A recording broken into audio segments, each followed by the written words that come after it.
Guys, आज मैं Invaders of the Rokujouma anime series का एपिसोड 4 का पार्ट 2 को यार हिंदी में एक्सप्लेन करने वाला हूँ। तो चलिए अब ज़्यादा बात ना करें, वीडियो को स्टार्ट करते हैं। तो उसके बाद हमें दिखाया जाता है कि हमारा एमसी को वो लोग ज़मीन के नीचे गाड़ देते, सिर्फ हमारा एमसी का सिर ही ऊपर रहता है। हमारा एमसी बोलता है ये सब कैसे हो गया। तभी साकुरा सेनपाई हमारा एमसी को अपनी अम्ब्रेला से उसकी शर्ट को शेड करती है और बोलती है कि ये सब इसीलिए हुआ क्योंकि तुम लड़कियों का फीलिंग नहीं समझते हो। तभी हमारा एमसी बोलता है क्या तुम मुझे इसमें थोड़ा हेल्प कर सकती हो।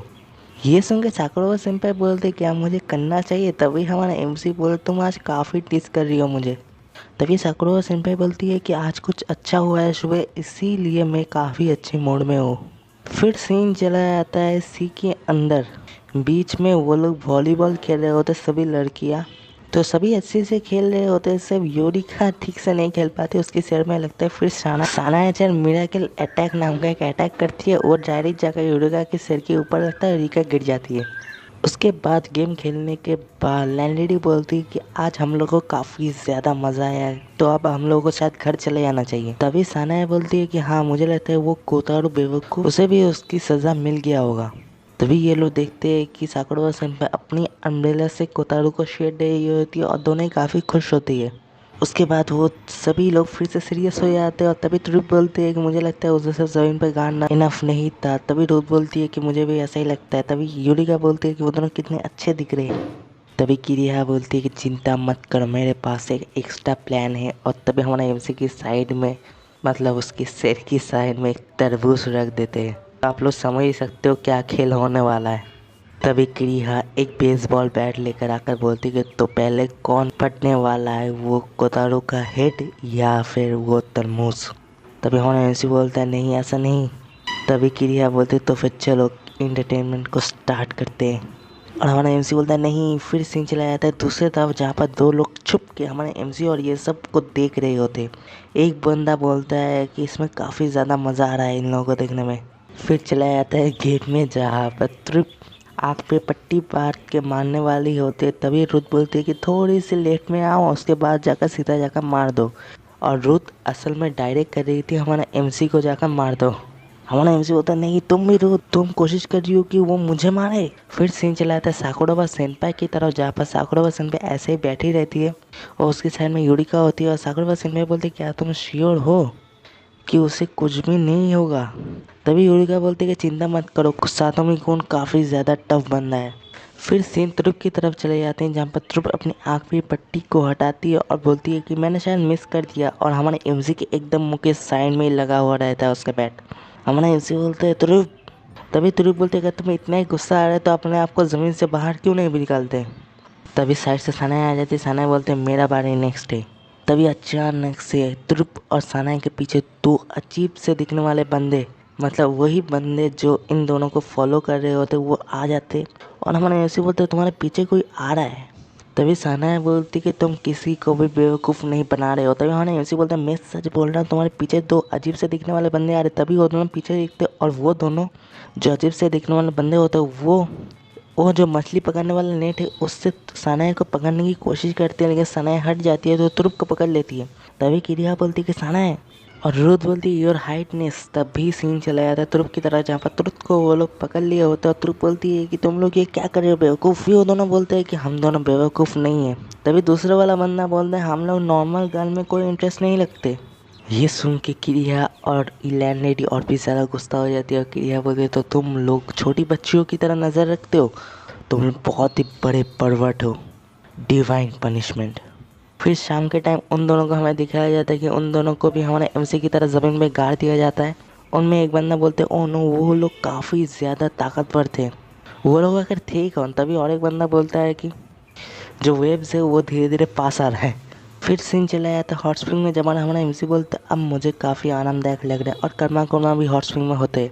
और हमारा एमसी मन में सोच रहा है कि आज का दिन काफ़ी बढ़िया गया, आज मैं साकुरा सेनपाई से भी मिला और बाकी लोगों में भी अच्छी तरह दोस्ती हो गई। फिर सीन चला जाता है ट्रिप की तरफ जहाँ पर वो लोग भी हॉट स्प्रिंग में होते हैं और ट्रिप बोलते हैं कि मुझे अपने आप को एक वर्दी सक्सेसर प्रूफ करना ही पड़ेगा अपनी मादा जो अभी करंट इम्प्रेस है उससे प्रोटेक्ट करने के लिए।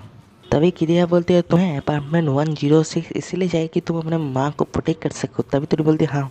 तभी साना बोलती कि इसका और मेरा ज़्यादा डिफरेंस नहीं है, मैं भी उस रूम में इसलिए वेट करना चाहती हूँ क्योंकि मैं अपनी मदर और फादर को फिर से देखना चाहती हूँ। ये काफ़ी बुरा होगा कि अगर वो लोग वापस आए और मुझे वहाँ ना देखें।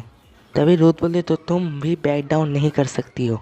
तभी योरिका बोलते मैं भी, किसी ने मेरे भी लाइफ को बचाया था, उसको मैं बैक डाउन नहीं कर सकती, मुझे वो अपार्टमेंट चाहिए। तो तुम हमें अपने बारे में और भी कुछ क्यों नहीं बताते योरिका। तभी योरिका बोलती है कि उस बंदे ने मेरे लिए बहुत सारे तकलीफ सहा था और इसी वजह से मैं एक्टिंग कर रही हूँ एक मैजिकल गर्ल का, तो मैं गिव अप नहीं कर सकती। ये काफ़ी डेंजरस है, तो मैं अगर अपनी फैमिली के साथ रहती हूँ तो उन लोगों को भी खतरा हो सकता है, इसलिए मैं उन लोगों के पास भी नहीं रहती। मैं लोनली तो हूँ लेकिन मैं हमेशा अपनी बेस्ट देने की कोशिश करती हूँ। तभी किरिया बोलती कि मैं भी बैक डाउन नहीं कर सकती क्योंकि मैं चाहती हूँ कि जो अर्थ के नीचे वाले पीपल है वो ऊपर आए अगेन फिर से। और वहाँ पर तो एक रोलर कोस्टर भी था। तभी सब बोलते हैं रोलर कोस्टर। तभी क्रिया बोलते हैं जब मैं यंग थी तब मैं ऊपर एक बार आई थी पहले, तो मैं एक रोलर कोस्टर के पास गई थी लेकिन मैं काफ़ी ज़्यादा छोटी थी इसलिए मैं उसके ऊपर चढ़ नहीं पाई थी। लेकिन मैं हमेशा चाहती थी कि मैं उस रोलर कोस्टर के ऊपर एक बार तो चढ़ूँ। तभी लैंडलेडी ये सब सुनकर बोलती है कि तुम लोगों के साथ बात करके ऐसा लगता है कि सब लोगों के पास अपना अपना रीज़न्स है। तभी तुरुप बोलती है कि यही है डिलोमा। तभी सानाया बोलते नहीं मैं ही जीतने वाली हूँ। तभी क्रिया बोलती है मैं उतनी आसानी से हारने नहीं वाली हूँ। तभी योरिका बोलती है मैं भी। फिर सीन चला था हमारे एमसी की तरफ, जब हमारे एमसी मन में बोल रहा होता है कि मुझे काफ़ी ज़्यादा खुशी है कि मैं यहाँ पर आया।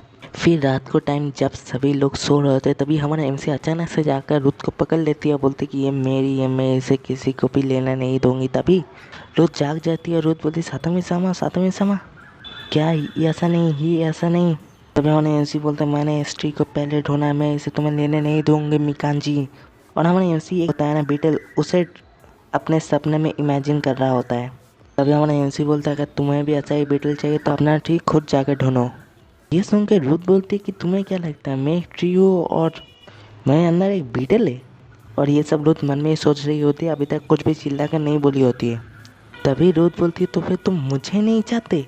तभी हमारा एमसी बोलता है मिल गया, मुझे मिल गया। और तभी रुथ चिल्लाती है, बोलते सातवीं समा बेवकूफ़। और फिर सब जाग जाते, लाइट जला देते। तभी हमारे एसी बोलते मुझे माफ़ कर देना, मुझे माफ़ कर देना। तभी तुरंत बोलते तुम एकदम वर्स्ट हो। तभी हमारे एमसी सानाई की तरफ देख कर बोलते हैं सानाई तुम्हें तो पता है ना मैं रात को ऐसे देख कर घूमता घूमता हूँ। तभी सानाई बोलते हाँ लेकिन तुम कभी मेरे ऊपर ऐसे नहीं चढ़े हो। तभी हमारे एमसी बोलते हाँ तुम घोस्ट हो ना। तभी सानाई और भी ज़्यादा गुस्सा हो जाती है। सानाई बोलती है कि तुम्हें बेटे लड़कियों से ज़्यादा पसंद है। तभी हमारे एमसी बोलते तुम मेरे व्यू से देख नहीं रहे हो तुम लोग। वो 8 सेंटीमीटर बड़ा था, मैं बस उसे पकड़ने ही वाला था। बिग बीटल, एक बड़ा बीटल एक मैन का ड्रीम होता है। बीटल के बिना तो समर एकदम नॉर्मल ही रहता है, तुम लोग समझ रहे हो ना। तब भी रुथ बहुत ही ज़्यादा गुस्सा होती है। रुथ बोलती है तो तुम्हें बीटल मुझसे ज़्यादा पसंद है। फिर सीन चला जाता है घर के बाहर जहाँ पर हमारे एमसी ऐसे ही टहल रहा होता है और हमारे एमसी मन में ही बोल रहा होता है कि मुझे नहीं लगता मैं अभी घर जा सकता हूँ। तो जैसे ही हमारे एमसी थोड़ा आगे जाता है हमारा एमसी तो क्रिया बैठी रहती है और क्रिया हमारे एमसी को देखकर बोलती है कि तो तुम बस ऐसे ही टहलने निकले हो क्या। तभी हमारा एमसी बोलता है नहीं मैं भाग गया हूँ और शायद मैं वही मुझे मिला जो मैं डिज़र्व करता था। तभी हमारे एमसी क्रिया के हाथ में वो काट देकर हमारे एमसी बोलते क्रिया तुम्हारे हाथ में वो काट क्या है। तभी क्रिया बोलती ये मुझे फिट नहीं करता। हाँ मुझे ये पता है लेकिन मैं इसे बस ऐसे ही छोड़ नहीं सकती। तभी रूम के अंदर सीन चला जाता है जहाँ पर साना देखते कि हमारा एमसी अभी तो वापस नहीं आया, तो वो हमारे एमसी को ढूंढने बाहर चली जाती है।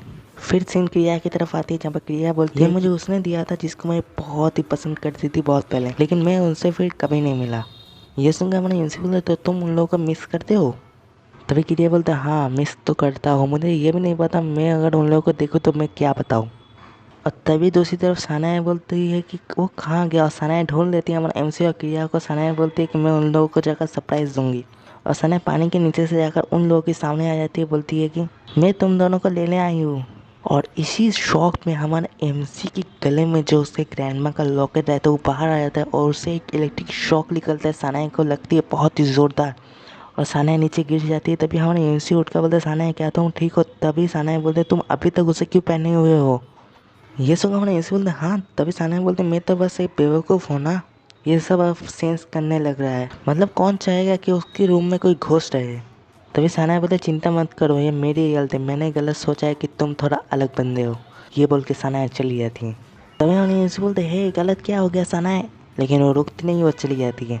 तभी किरिया मन में ही बोलती है कि सानाए कुछ भी सही तरीके से नहीं चल रहा है, ना मेरा ना सानाए का। फिर सीन चला था एक लैब टाइप की जगह में, जहाँ पर वो दोनों बंदे बात कर रहे होते। एक बंदा बोलता है कि हम लोग आज हार गए क्योंकि हम लोगों ने उन लोगों को बहुत ज़्यादा लाइटली ले लिया था। तभी और एक बंदा बोलता है वो लोग काफ़ी ज़्यादा क्यूट है, मतलब वो लोग काफ़ी ज़्यादा स्ट्रॉन्ग थे।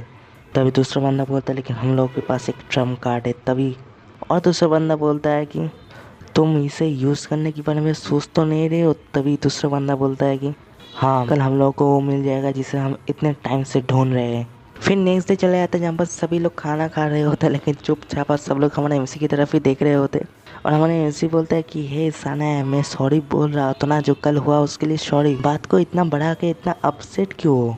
तभी सानाए बोलते मैं बस एक इविल स्पिरिट हो ना, तुम्हें बिल्कुल भी सरप्राइज नहीं हो तो कि तुम अपनी ग्रैंडमा का चार्म हमेशा अपने साथ रखते हो। तभी मैंने ऐसे बोलते तुम्हें ये सब बात करने की ज़रूरत ही नहीं है। तभी सानाए बोलती है कि मैं बस एक घोस्ट हूँ और तुम मुझसे अपना पीछा छुड़ाना चाहते हो, हम दोनों कभी भी दोस्त नहीं बन सकते, मैं और तुम। तभी सानाए थोड़ी चुप हो जाती है और शॉक भी हो जाती है और बोलती है कि एनिमीज़ है।